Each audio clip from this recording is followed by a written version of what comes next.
എല്ലാവരും ഉണ്ടാക്കാറുള്ള ഡിഷാണെങ്കിലും ബാക്കി വരുന്ന പുട്ടുകൊണ്ട് ഞങ്ങൾ ഉണ്ടാക്കാറുള്ള ഉപ്പുമാവാണ് ഇന്നത്തെ സ്പെഷ്യൽ. പാനിലേക്ക് വെളിച്ചെണ്ണ ഒഴിച്ച് കടുക്, ഉഴുന്നുപരിപ്പ്, വറ്റൽമുളക്, കറിവേപ്പില എന്നിവ പൊട്ടിച്ച ശേഷം ഇഞ്ചി വെളുത്തുള്ളി പേസ്റ്റ്, പച്ചമുളക് എന്നിവ ചേർത്ത് വഴറ്റാം. അതിലേക്ക് അരിഞ്ഞു വെച്ച സവാള ചേർത്തിളക്കാം. ഉപ്പ് ചേർക്കാം.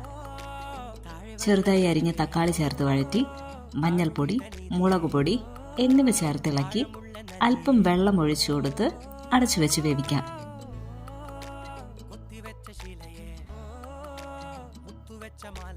മല്ലിയില, കറിവേപ്പില, ഗരം മസാല എന്നിവ ചേർത്ത ശേഷം 4 കഷ്ണം പുട്ടാണ് ഞങ്ങൾ എടുത്തത്. അത് ഉടച്ചു ചേർത്ത് നന്നായി മിക്സ് ചെയ്യാം.